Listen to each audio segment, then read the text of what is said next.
Putin के order पर रूसी सेना ने यूक्रेन पर आक्रमण बोल दिया।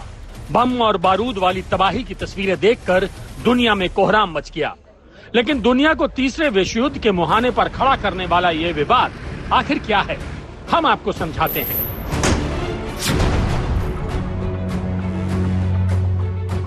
रूस यूक्रेन के बीच तनाव नवंबर 2013 में तब शुरू हुआ जब यूक्रेन के तत्कालीन राष्ट्रपति विक्टर यानुकोविच का कीव में विरोध शुरू हुआ। यानुकोविच को रूस का समर्थन हासिल था, जबकि प्रदर्शनकारियों को अमेरिका और ब्रिटेन का। बगावत के चलते फरवरी 2014 में यूक्रेन के राष्ट्रपति यानुकोविच को देश छोड़कर रूस में शरण लेनी पड़ी थी। यहीं से विवाद की शुरुआत हुई और पलटवार करते हुए रूस ने दक्षिणी यूक्रेन में क्रीमिया पर कब्जा कर लिया। बात यहीं नहीं रुकी, रूस ने यूक्रेन के अलगाववादियों को खुला समर्थन दिया। तभी से यूक्रेनी सेना और अलगाववादियों के बीच जंग जारी है।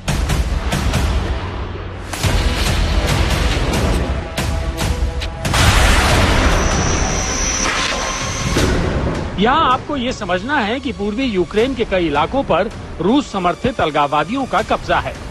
यहीं के डोनेट्स्क और लुहांस्क को तनातनी के बीच रूस ने अलग मुल्क के तौर पर मान्यता दे दी है।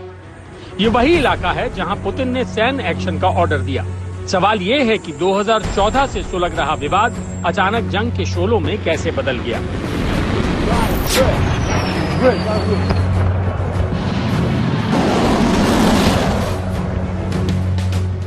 दरअसल अलगाववादियों से निपटने के लिए यूक्रेन ने नई रणनीति बनाई।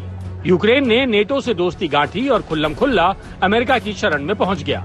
बात तब बिगड़ी जब यूक्रेन ने नेटो में शामिल होने की तैयारी शुरू कर दी। रूस यही चाहता है कि यूक्रेन नेटो का हिस्सा ना बने। इसके पीछे तर्क ये है कि यूक्रेन अगर नेटो से जुड़ जाता है तो रूस पूरी तरह घिर जाएगा, क्योंकि भविष्य में नेटो देश की मिसाइलें यूक्रेन की धरती पर तैनात की जाएंगी, जो उसके लिए बड़ी चुनौती साबित हो सकता है। रूस चाहता है कि नेटो अपना विस्तार ना करे। राष्ट्रपति पुतिन इसी मांग को लेकर यूक्रेन और पश्चिमी देशों पर दबाव डाल रहे थे। आखिरकार रूस ने अमेरिका और दूसरे देशों की पाबंदियों की परवाह किए बगैर गुरुवार को यूक्रेन पर हमला बोल दिया। अगर रूस नहीं रुका तो अगले कुछ घंटों में यूक्रेन के बड़े हिस्से पर कब्जा कर लेगा। अगर ऐसा हुआ तो एक बार फिर रूसी विस्तार से दुनिया का नक्शा बदल जाएगा। दरअसल यूक्रेन की सीमा पश्चिम में यूरोप और पूर्व में रूस से जुड़ी है। सोवियत संघ के विघटन से पहले तक यूक्रेन यूएसएसआर का हिस्सा था, लेकिन ये अलग कैसे हुए, ये कहानी भी सुनिए। सेकेंड वर्ल्ड वॉर खत्म होने के बाद दुनिया दो गुटों में बंट गई थी। एक तरफ अमेरिका और दूसरी तरफ सोवियत संघ। 25 दिसंबर 1991 को सोवियत संघ टूट गया और 15 अलग अलग राज्य बने। ये 15 मुल्क हैं Ukraine, Armenia, Azerbaijan, Belarus, Estonia, Georgia, Kazakhstan, Kyrgyzstan, Latvia, Lithuania, Moldova, रूस, ताजिकिस्तान, तुर्कमेनिस्तान और उज्बेकिस्तान। विघटन के बाद आजाद मुल्कों को अपनी मान्यता मिल गई, लेकिन कई मुल्कों के बीच आज तक विवाद पूरी तरह सुलझा नहीं है।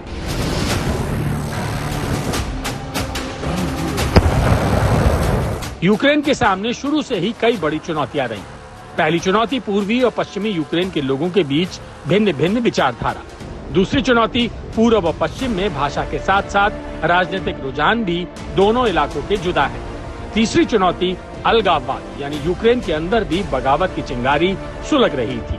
बस रूस उसी चिंगारी को आग में बदलने की कोशिश कर रहा है। यूक्रेन के वॉर जोन से गौरव सावंत, आज तक।